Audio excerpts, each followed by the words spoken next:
UP के फतेहपुर में diesel लेकर प्रयागराज जा रहे टैंकर में एक ट्रक ने जोरदार टक्कर मार दी, जिसके बाद टैंकर से सैकड़ों लीटर डीजल सड़क पर ही फैल गया। फिर क्या था? हादसे के बीच लोगों ने आपदा में अवसर खोज निकाला और जिसके हाथ जो लगा उससे लूटा। किसी ने बाल्टी भरी तो किसी ने ड्रम, तो कोई बोतल में ही डीजल भरने लगा। हैरान करने वाली बात तो ये थी कि डीजल लूट के इस खेल में किसी का भी ध्यान ट्रक ड्राइवर और क्लीनर पर नहीं गया, जो बुरी तरह से फंस चुके थे। बाद में जब पुलिस आई तो दोनों को कई घंटों के रेस्क्यू के बाद निकाला जा सका। बताया जा रहा है कि डीजल टैंकर कानपुर से प्रयागराज की ओर जा रहा था, तभी पीछे से सब्जी लदा ट्रक डीजल टैंकर से टकरा गया, जिससे डीजल पूरे हाईवे में फैल गया। यूपी का बहराइच एक बार फिर आदमखोर भेड़िए की आमद से दहशत में है। इस बार भेड़िया घर के बरामदे में सो रही एक मासूम बच्ची को ही उठा ले गया। 1 साल की आरवी अपनी मां के साथ सो रही थी, तभी दबे पांव आया भेड़िया मासूम को अपने जबड़ों में उठाकर भाग गया। बच्ची की चीख सुनकर ग्रामीण उठे और खेतों की तरफ भागे, लेकिन तब तक वो भाग चुका था। अगले दिन वन विभाग ने खेतों में तलाशी अभियान चलाया और आदमखोर भेड़िए को घाघरा नदी के किनारे मार गिराया। भेड़िए के मारे जाने के बाद ग्रामीणों ने अब राहत की सांस ली है। इधर परिजन बच्ची की याद में बिलख रहे हैं, वहीं वन विभाग ने बच्चों को अकेला न छोड़ने की अपील की है, क्योंकि इलाके में खतरा अब भी बरकरार है। उत्तराखंड के खटीमा में हत्या के बाद हंगामा हो गया। आक्रोशित लोगों ने बाजार बंद कर रोडवेज के पास तोड़फोड़ की और आगजनी की। इसके बाद पुलिस ने बल प्रयोग कर उन्हें हटाया। चाकूबाजी में युवक की मौत के बाद गुस्साए परिजनों ने खटीमा रोडवेज के पास कच्ची दुकानों में आग लगा दी और पुलिस से हत्यारों के खिलाफ सख्त एक्शन की मांग करने लगे। इंसाफ नहीं मिला तो मैं यही अपनी दुकान रखूंगी और जिसने भी मारा उसे यही चलाऊंगी। परिजन काफी गुस्से में थे। पुलिस उन्हें मनाने की कोशिश में जुटी थी, लेकिन वो किसी की सुनने को तैयार नहीं थे। मैं उनका घर जानता हूँ। प्रदर्शनकारी उग्र हुए तो पुलिस ने लाठीचार्ज कर दिया। एक एक प्रदर्शनकारी को पकड़ हटाने लगे। जो जबरदस्ती कर रहा था, पुलिस उसे लाठी से पीट रही थी। काफी मशक्कत के बाद पुलिस ने नाराज लोगों को मौके से हटा दिया, लेकिन आगजनी में दुकान जलकर राख हो गए। खटीमा में देर रात बस अड्डे के पास चाकूबाजी में जिस युवक की मौत हुई, उसकी ये तस्वीर है। 24 साल का तुषार शर्मा बस अड्डे के पास ही रहता था। मारपीट के दौरान 23 साल के सलमान और 21 साल के अभय भी गंभीर रूप से घायल हो गए, जिन्हें अस्पताल में भर्ती करा दिया गया। इस हत्याकांड के बाद मृतक तुषार की पत्नी सदमे में है। वो पुलिस की कार्रवाई पर सवाल उठाती दिखी। वहीं पुलिस का कहना है कि इस मामले में जो भी दोषी होंगे उन्हें सख्त सजा दिलाई जाएगी। यूपी के मुरादाबाद में संदिग्ध हालत में एक नवविवाहिता की मौत हो गई। मायके वालों का आरोप है कि ससुराल पक्ष के लोगों ने 23 साल की सबीना की हत्या की है। संदिग्ध मौत की सूचना मिलते ही पूरे इलाके में हड़कंप मच गया। स्थानीय लोगों ने इसकी जानकारी पुलिस को दी। शुरू में महिला की पहचान नहीं हुई, लेकिन जांच के बाद पता चला कि सबीना नाम की महिला की शादी 18 जून 2025 को आसिफ नाम के युवक से हुई थी और वो कटघर क्षेत्र के रामपुर दौराहा में रहती थी। सबीना भी ससुराल में ही रहती थी। आरोप ये भी है कि सबीना का ससुर पहले भी जान से मारने की धमकी दे चुका था। इसका पति रहता सऊदी अरब में। उसने खाता खोलने के लिए 2000 रुपए दिए इसको सबीना को। इसी बीच में इनका पंगाबाजी होते रही। पंगाबाजी होने के बाद में इन्होंने कहा कि मतलब मेरा कहना नहीं मानेगी तो मैं तुझे मार दूंगा जान से। शुरुआती जांच में पुलिस ने आत्महत्या की आशंका जताई, लेकिन परिजनों का आरोप है कि दहेज के लिए भी सबीना को परेशान किया जा रहा था। इसके ससुर और कोई इसके नंदोई भी आए होंगे, उन्होंने फांसी लगा कर मारी है। इस मामले में पुलिस ने 2 लोगों को हिरासत में लेकर पूछताछ की। पुलिस का कहना है कि पोस्टमार्टम रिपोर्ट आने के बाद ही संदिग्ध मौत की गुत्थी सुलझेगी। मध्य प्रदेश के सिवनी में सबको डराने वाला तेंदुआ खुद अपनी जान बचाने के लिए अचानक पेड़ पर चढ़ गया और फिर मौका देखते ही वहां से छलांग लगाकर भाग निकला। क्यों? आखिर देखिए आप इस रिपोर्ट में। यह वीडियो पेंच टाइगर रिजर्व से आया है, जहां पर जंगली कुत्तों ने एक तेंदुए को घेर लिया था। झुंड में जंगली कुत्तों को देखकर तेंदुआ घबरा गया था और जान बचाने के लिए पेड़ पर चढ़ गया। काफी देर तक ऐसा ही बैठा रहा। जैसे ही जंगली कुत्तों के बीच से उसे रास्ता दिखा, तुरंत छलांग लगाकर वहां से भाग निकला। जिस वक्त वाइल्ड डॉग्स और तेंदुए के बीच ये डरावना खेल चल रहा था, उसी वक्त कुछ पर्यटक वहां से गुजर रहे थे। उन्होंने ही अपने मोबाइल कैमरे में इसे कैद किया। मध्य प्रदेश के राजगढ़ में कांग्रेस कार्यकर्ताओं के प्रदर्शन के दौरान अजीबोगरीब स्थिति बन गई और पूर्व मंत्री प्रियव्रत सिंह ने अपने ही कार्यकर्ता को थप्पड़ जड़ दिया।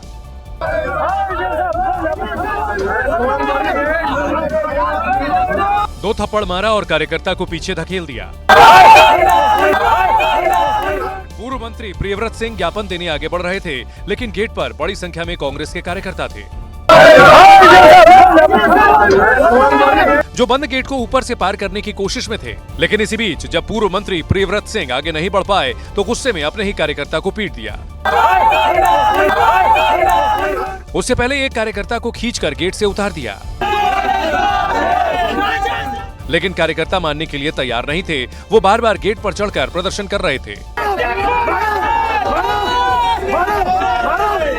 इसी दौरान एक पुलिस वाले ने एक कार्यकर्ता का गिरेबान पकड़ लिया और गेट से हटाने की कोशिश की।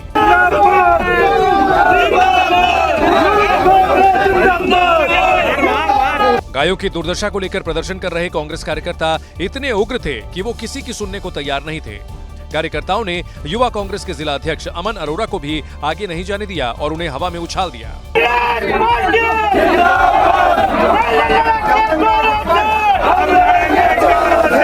वो गिरते गिरते बचे, हालांकि कुछ कार्यकर्ताओं ने उन्हें संभाल लिया।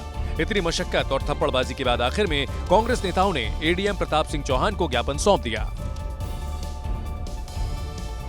यूपी के मुजफ्फरनगर में एक बड़ा हादसा टल गया, जहां बेकाबू कार एक ढाबे में जा घुसी। गनीमत रही कि जिस तरफ कार घुसी वहां कोई बैठा नहीं था, वरना हादसा काफी बड़ा हो सकता था।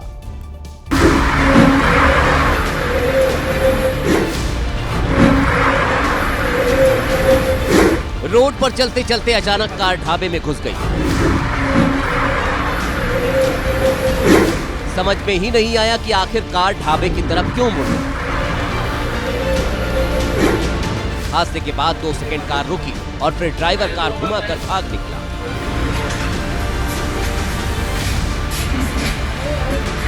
वहां मौजूद लोगों ने कार ड्राइवर को रोकने की कोशिश की, लेकिन ड्राइवर बिजली की रफ्तार से वहां से फरार हुआ। हादसा दिल्ली हरिद्वार राष्ट्रीय राजमार्ग 58 पर हुआ, जहां पुरकाजी इलाके में यह ढाबा है। हादसे के बाद ड्राइवर आगे जाकर कार छोड़कर भाग गया। एक्सीडेंट के पीछे ड्राइवर का नशे में होना माना जा रहा है। अब पुलिस गाड़ी के नंबर के आधार पर ड्राइवर को ढूंढ रही है।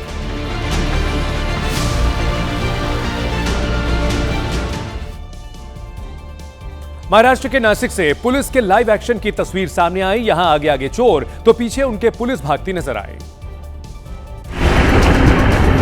चोर एक घर में चोरी कर रहे थे, लेकिन जैसे ही पुलिस की गाड़ी पहुंची चोर भाग खड़े। इसके बाद आगे आगे चोर और पीछे पीछे पुलिस। कुछ पुलिसकर्मियों ने दौड़कर चोर को पकड़ने की कोशिश की। इसी दौरान एक पुलिसकर्मी अपनी जीप की तरफ भागा और बिना देर किए फिल्मी स्टाइल में जीप घुमाई और चोर के पीछे दौड़ पड़ा। दरअसल चोर एक घर में चोरी कर रहे थे, लेकिन चोर चोरी करके भागते उससे पहले ही आसपास के लोगों ने चोरों को घर के अंदर घुसते देख लिया। इसके बाद उन्होंने पुलिस बुलाई और फिर पुलिस का लाइव एक्शन ऐसे देखने को मिला।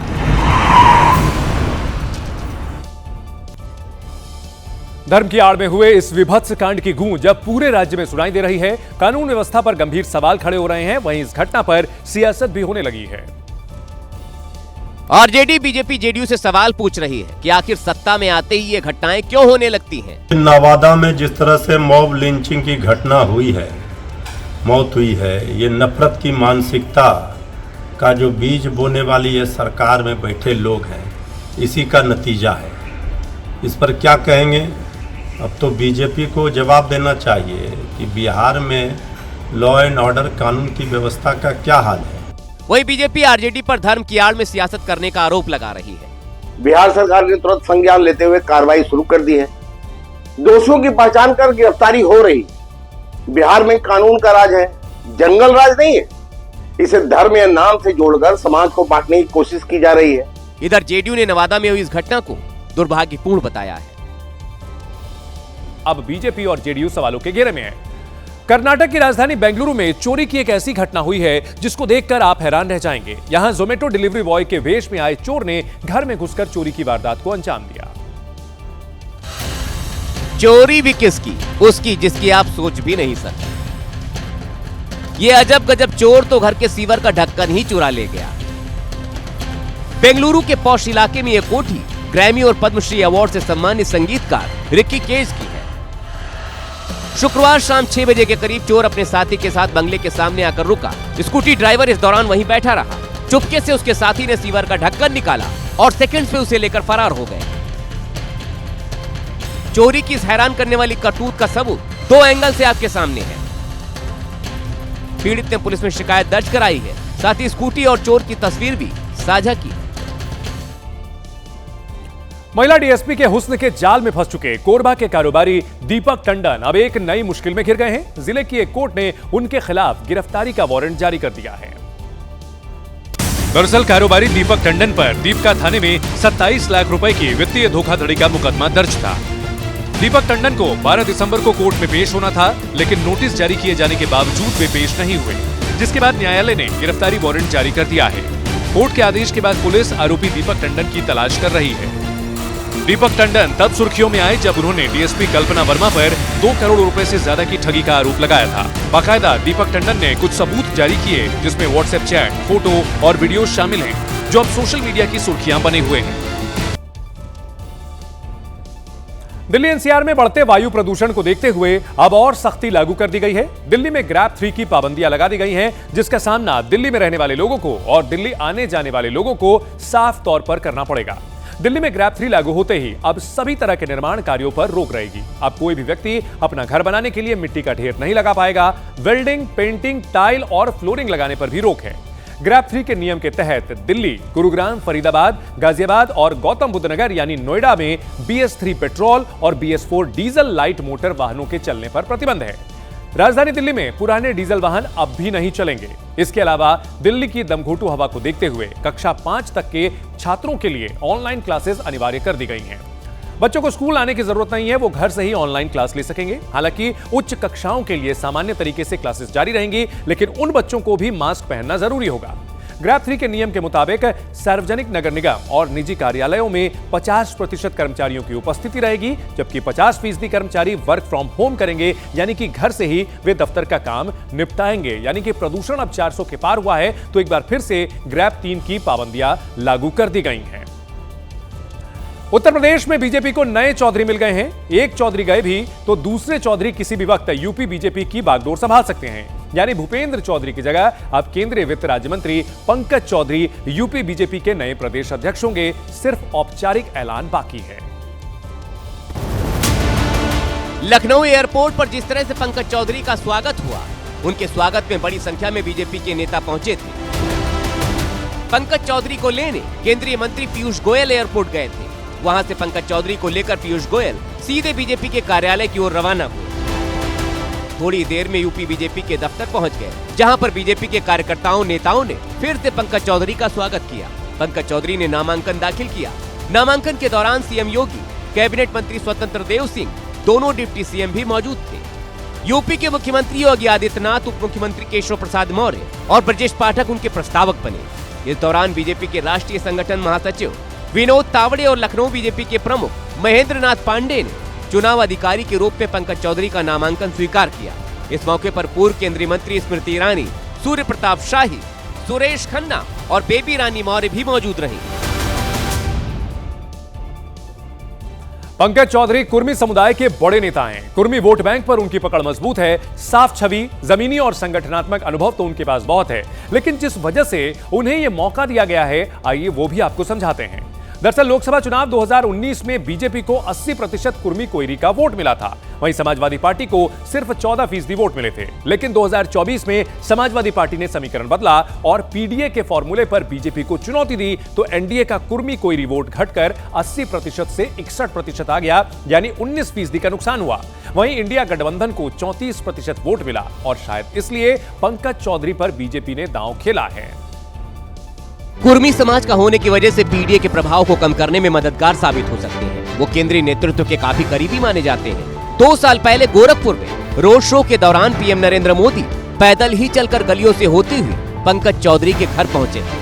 प्रधानमंत्री बिना किसी पूर्व निर्धारित कार्यक्रम के ही समय निकालकर पंकज चौधरी के घर पहुंच गए थे। पंकज चौधरी के घर का रास्ता सकरा होने की वजह से प्रधानमंत्री का काफिला 200 मीटर दूर ही रुक गया था। वहां से प्रधानमंत्री, राज्यपाल आनंदीबेन पटेल और मुख्यमंत्री योगी आदित्यनाथ के साथ पैदल चलकर उनके आवास पर पहुंचे थे। यही नहीं, 30 मई 2024 को लोकसभा चुनाव के दौरान महाराजगंज में सभा करने आए गृह मंत्री अमित शाह ने पंकज चौधरी के लिए बड़ा बयान दिया। आप पंकज जी को सांसद बनाइए, उनको बड़ा आदमी बनाने का काम भारतीय जनता पार्टी करेगी महाराज जगनवाले। ये पंकज जी देश के सबसे अनुभवी सांसदों में से, देखने में ऐसे सज्जन दिखते हैं मगर भारी प्राणी है भाई। शाह ने पंकज चौधरी के बारे में आगे कहा, दिया लेकर खोजने पर भी ऐसा सांसद नहीं मिलेगा। 2024 के लोकसभा चुनाव में जीत की हैट्रिक लगाने वाले पंकज चौधरी अभी केंद्र में वित्त राज्य मंत्री हैं। यहां तक पहुंचने के लिए पंकज चौधरी ने लंबा सफर तय किया है। साल 1989-90 में गोरखपुर नगर निगम के पार्षद रहे। उसके बाद 1990-91 में गोरखपुर नगर निगम के डिप्टी मेयर बने। 1991 में पहली बार उन्होंने लोकसभा चुनाव जीता और संसद पहुंचे। 1996 में भी लोकसभा चुनाव जीतकर दोबारा सांसद बने। साल 1998 में तीसरी बार लोकसभा चुनाव जीतकर पंकज चौधरी फिर से सांसद बने। 2004 में भी लोकसभा चुनाव जीतकर चौथी बार संसद पहुंचे।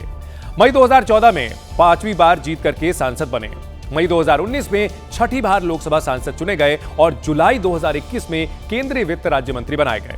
जीत का सिलसिला मई 2024 में भी जारी रहा और सातवीं बार सांसद बने और दूसरी बार केंद्रीय मंत्री बनाए गए। यानी उनका पॉलिटिकल प्रोफाइल देखें तो काफी हैवी नजर आता है। कोलकाता में मेसी सॉल्ट लेक स्टेडियम में करीब 22 मिनट रुके, जिससे नाराज फैंस ने स्टेडियम में खूब हंगामा किया, तोड़फोड़ की, आगजनी की, जिसके बाद ममता सरकार ने स्टेडियम में हंगामे को लेकर जांच कमेटी बनाने का ऐलान कर दिया। कोलकाता पुलिस ने इवेंट के आयोजक सताद्रु दत्ता को हिरासत में ले लिया। कोलकाता पुलिस के डीजीपी ने कहा कि सभी दर्शकों को उनके पैसे रिफंड कर दिए जाने चाहिए। To the fans, we have already told the organizer, we will persuade him. He is giving in writing to the whom are concerned that the tickets which have been sold, they should be refunded because there was not much of this thing was done. Now the situation is right now under control. Organizer side, their team, security team, their press team running around. This is we will take action and we have already detained the organizer. पश्चिम बंगाल में अगले साल विधानसभा चुनाव होने हैं और उससे पहले कोलकाता के सॉल्ट लेक स्टेडियम में हुए हंगामे को लेकर राजनीति भी खूब हो रही है। बीजेपी ने तृणमूल कांग्रेस को निशाने पर लिया है। पश्चिम बंगाल की मुख्यमंत्री ममता बनर्जी ने कोलकाता के स्टेडियम में हुए बवाल पर लियोनेल मेसी से माफी मांगी और जांच के आदेश दिए। उधर बीजेपी ने स्टेडियम में हुए हंगामे के लिए टीएमसी को जिम्मेदार ठहराया तो टीएमसी कह रही है कि कुछ पार्टियां कोलकाता को बदनाम करना चाहती हैं। पश्चिम बंगाल में जो प्रोग्राम हो रहा है वो पूरा तृणमूल ने हाईजैक किया है। टिकट की भी कालाबाजारी हुआ, इसमें करप्शन हुआ, बोतल जेब होके वो भी तृणमूल के लोग हैं। पूरा मेसी का मेज बना के रख दिया तृणमूल कांग्रेस ने। हम लोग कंडेम कर रहा है। कुछ पॉलिटिकल पार्टी ये शुरू कर दिया है ये कलकत्ता को बदनाम करने के लिए, तो ये तो वो प्राइवेट एजेंट का रिस्पॉन्सिबिलिटी है, लेकिन भुगतना पड़ रहा है सबको। बीड़ में एक ऐसा हादसा हुआ जिसकी चर्चा महाराष्ट्र समेत पूरे देश में हो रही है। यहां दो गाड़ियों की ऐसी टक्कर हुई जिससे पूरा इलाका आग की चपेट में आ गया।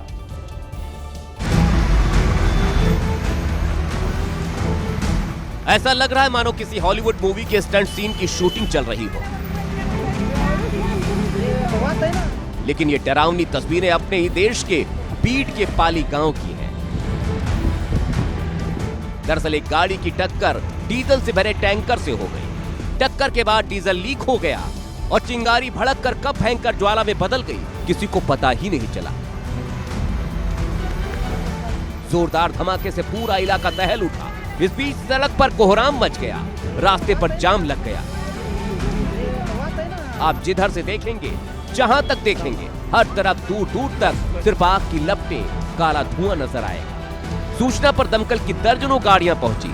सावधानी के लिए पुलिस ने हाईवे को आवाजाही के लिए पूरी तरह बंद कर दिया और उसके बाद यह आग बुझाई जा सकी। तमिलनाडु के ईरोड जिले के सत्यमंगलम क्षेत्र से आया एक वीडियो सोशल मीडिया पर चर्चा का विषय बना हुआ है। यहां सड़क पर आया एक हाथी गाड़ियों की चेकिंग करता हुआ नजर आया।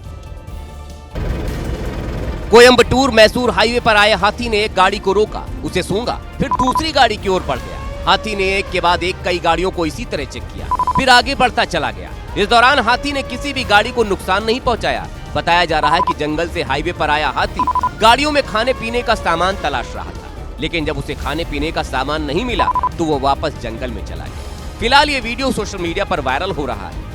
लोग कह रहे हैं मानो हाथी कह रहा हो, अरे भाई कुछ खाने पीने का सामान रखा है क्या।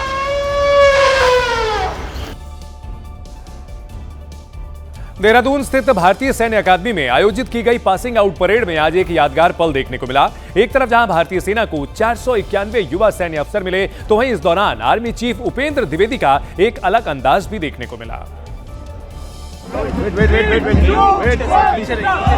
157वीं पासिंग आउट परेड के मौके पर युवा सैन्य अफसरों का हौसला बढ़ाने के लिए थल सेना प्रमुख जनरल उपेंद्र द्विवेदी ने पुशअप्स लगाए। जनरल उपेंद्र द्विवेदी ने जवानों के साथ 20 पुशअप्स मारे। उनका हौसला देखकर वहां हर कोई गदगद हो गया। इससे पहले जनरल उपेंद्र द्विवेदी ने परेड का निरीक्षण किया और सफलतापूर्वक प्रशिक्षण प्राप्त करने वाले कैडेट्स को बधाई दी। देश की आजादी के पश्चात 10 दिसंबर 1965 को पासिंग आउट परेड में 157वें रेगुलर कोर्स, 140वें टेक्निकल ग्रेजुएट कोर्स और territorial army online entrance exam के कुल 525 कैडेट्स को कमीशन प्रदान किया गया। इसके साथ ही 14 मित्र देशों के 34 विदेशी कैडेट्स भी पास हुए। असम के तेजपुर में बड़ी कार्रवाई करते हुए पुलिस ने एक पाकिस्तानी जासूस को गिरफ्तार किया है। आईएसआई के लिए जासूसी करने के शक में गिरफ्तार किए गए इस शख्स का नाम कुलेंद्र शर्मा है। कुलेंद्र भारतीय वायुसेना के रिटायर्ड अधिकारी हैं और तेजपुर के पटिया इलाके के रहने वाले हैं। कुलेंद्र शर्मा पर आरोप है कि ये पाकिस्तान की खुफिया एजेंसी आईएसआई से जुड़े लोगों के संपर्क में थे और सेना से जुड़ी संवेदनशील जानकारी पाकिस्तान को दे रहे थे। पुलिस ने देर रात कुलेंद्र शर्मा को गिरफ्तार किया और अब उनके लैपटॉप और मोबाइल फोन की जांच की जा रही है।